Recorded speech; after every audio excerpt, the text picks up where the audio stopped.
Olá, bom dia, graça e paz, pastor Leonardo Chagas, sempre compromissado com o novo pacto de melhores e superiores promessas. É uma satisfação muito grande poder encontrar com você aqui no meu canal Pastor Leonardo. E, já falando no canal, curta esse vídeo, compartilhe com um amigo, pessoas às vezes que não conhecem a Bíblia e têm um desejo de conhecer, compartilhe com um amigo, é muito importante, com uma amiga, e não se esqueça de se inscrever. É muito importante que você se inscreva no canal, para que o canal possa crescer. Sem você se inscrever, o canal fica estático, paralisado. Ele não sai do lugar, ele precisa crescer e a sua inscrição no canal vai ser muito importante. Muito bem, hoje nosso estudo será um estudo sobre Cristo. Cristo carne versus Cristo ressuscitado. Você sabe que Cristo se manifestou de duas formas. Ele se manifestou em carne, como Filho de Deus, e também como ressuscitado. Ele veio a esta terra em carne, cumpriu a lei de Moisés, depois morreu e ressuscitou. Ele apareceu de outra forma. É um Cristo só em duas manifestações, em carne e o ressuscitado. Qual que nós devemos seguir? É isso que nós vamos esclarecer aqui no nosso vídeo. Primeiramente, eu gostaria de dar um versículo bíblico. Livro de João, capítulo 1, versículo 14. Estou com a minha Bíblia aqui, se você puder acompanhar comigo. Olha o que diz. E o verbo, que era Jesus, se fez carne e habitou entre nós, cheio de graça, de verdade, e vimos a sua glória como do unigênito do Pai. É muito importante você entender que Cristo, quando veio em carne, ele cumpriu a lei de Moisés. Ele jejuou, ele lutou contra o mal, ele foi batizado, ele guardou o sábado, ele cumpriu rigorosamente as leis de Noa, as leis de Moisés, as leis de Noé. Ele cumpriu cabalmente o seu ministério aqui na terra. Cabalmente o seu ministério. Quando eu falo leis de Noa, é uma expressão que os judeus usam muito. São desígnios da lei de Moisés também. Faz parte de uma corrente da lei de Moisés. Então ele seguiu toda a lei de Moisés. Para quê? Para que eu e você não cumprisse mais.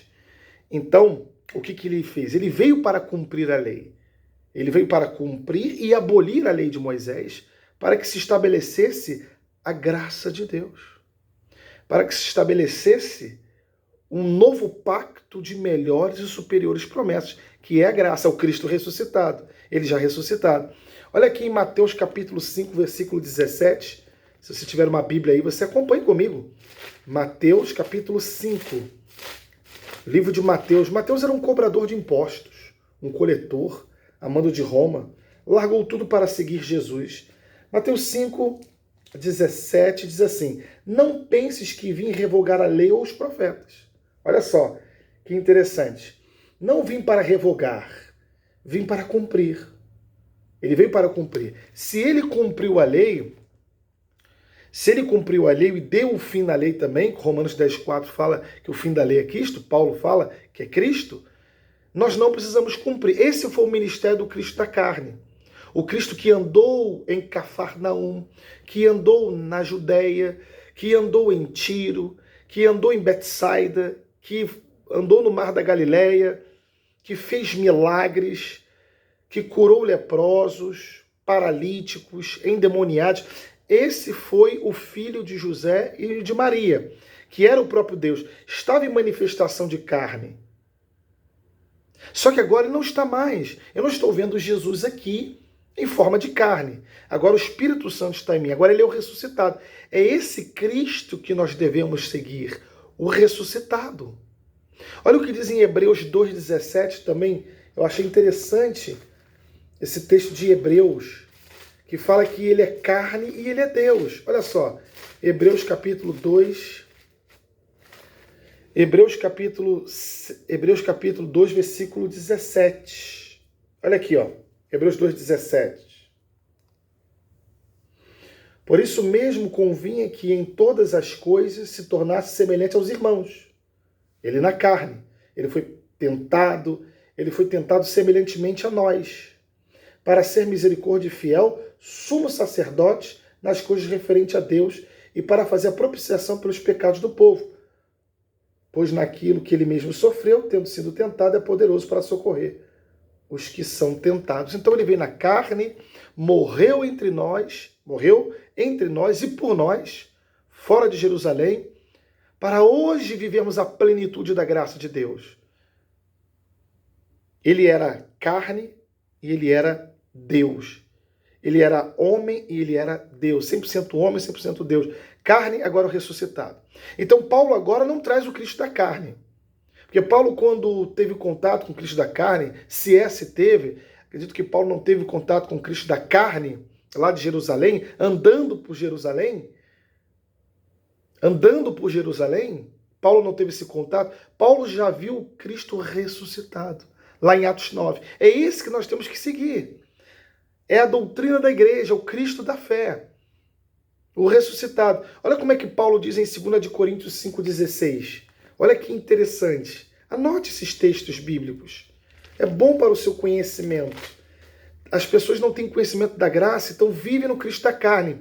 Vivem jejuando, vivem sacrificando, vivem guardando o sábado. Na Páscoa, carregam uma cruz nas costas. No Natal ele é um menino. É uma confusão. É uma loucura o cristianismo hoje. Não podemos mais ver Cristo segundo a carne. Paulo fala sobre isso. 2 Coríntios capítulo 5, versículo 16. Olha só. Assim que nós, daqui por diante, a ninguém conhecemos segundo a carne. Você não pode me ver na carne, eu não posso ver você na carne, porque você tem defeitos. E se antes conhecemos Cristo, olha só, Cristo segundo a carne, já agora não o conhecemos deste modo. Então, o Cristo de Nazaré não existe mais. É um Cristo histórico. É o de Nazaré, é o de Cafarnaum. Hoje, para a igreja contemporânea, tem que ser o Cristo ressuscitado. Olha o que ele diz aqui. E assim, alguém que está em Cristo é nova criatura, porque as coisas velhas já passaram. Tanto a questão comportamental como a lei de Moisés. Então, meus amados irmãos, não podemos mais viver o Cristo da carne. Eu vou jejuar porque Cristo jejuou. Cristo da carne. Isso é adultério espiritual. Porque se eu volto ao Cristo da carne, lá de Jerusalém, fazer as mesmas obras que ele fez, eu me torno em adultério espiritual. Estou em adultério. Porque o Cristo da carne se foi, agora é o ressuscitado. Agora é a doutrina da fé. Muito importante você entender esta questão. Então, meus amados, o que diz em Romanos 7,4 aqui, eu gostaria de compartilhar com vocês também, esse texto de Romanos 7,4, deixa eu ver aqui, achei muito interessante isso aqui, analogia do casamento. Romanos 7,4, olha o que diz. Olha só. Assim, meus irmãos, também vós morrestes relativamente à lei, ao jejum, sacrifício, à vigília, ao sábado, à circuncisão, ao concílio de Jerusalém, as doutrinas do Cristo da carne, lavar os pés uns dos outros antes da ceia, tudo isso acabou lá no Cristo da carne. Por meio do corpo de Cristo, para pertencerdes a outro, a saber, aquele que ressuscitou dentre os mortos, viu? É o mesmo Cristo agora ressuscitado, a fim de que o frutifiquemos para Deus. Porque quando vivíamos segundo a carne, as paixões pecaminosas, postas em realce pela lei, operavam em nossos membros a fim de frutificarem para a morte. Agora, porém, libertados da lei, diga eu estou liberto da lei. Graças a Deus, estamos mortos para aquilo a que estávamos sujeitos, de modo que servimos em novidade de espírito, que é a graça, e não na caducidade da letra. E não na caducidade da letra. Ou seja, eu hoje vivo o Cristo ressuscitado. Eu não quero estar em adultério espiritual, porque o Cristo da carne morreu. Estou desobrigado da lei a pertencer ao outro, ao que ressuscitou. É a mesma coisa uma esposa que casou de novo porque o seu marido morreu. O seu marido faleceu, morreu. Essa esposa, essa mulher, casou com outra pessoa. É uma analogia do Cristo da carne ressuscitado, ok? Aí vira e mexe, ela pega a foto do falecido e fica, ai, quanto tempo eu amava o falecido, ele é o meu marido até hoje. Aquele que está do lado, o novo marido, não vai gostar disso. Vai gostar? Olha, o seu marido, me desculpe, você teve uma afeição por ele, um sentimento, mas ele já faleceu. Não precisa ficar pegando a foto dele e venerando ele, porque ele já faleceu. Agora preste atenção em mim, é um adultério. Ela já está casada com outra pessoa, ok? Um novo marido, mas pega a foto do antigo marido e fica ali chorando, se esperneando. Eu não posso mais venerar o antigo marido, porque ele morreu. Agora estou com outro. É isso que aconteceu com Cristo, carne ressuscitado. O Cristo carne foi para a cruz, agora ele é o ressuscitado, ele é o da fé. Então eu não posso mais voltar com as obras que se fazia em Mateus, Marcos, Lucas e João. Aquelas obras que se faziam, guardar sábado, fazer vigília, batizar nas águas, jejuns, circuncisão do prepúcio, subir no monte para falar com Deus, que Cristo hoje está no nosso coração. Isso eu não posso fazer mais. Aquilo que o Cristo da carne fazia, eu não posso fazer mais, porque agora é o Cristo da fé. O ressuscitou, aquele que Paulo encontrou em Atos 9. Só viva pela fé e você vai viver a novidade de vida. Está bom? Espero ter esclarecido muito bem esse estudo sobre Cristo da carne e Cristo ressuscitado. Não esqueça de se inscrever, compartilhar e curtir. Até a próxima. Até mais.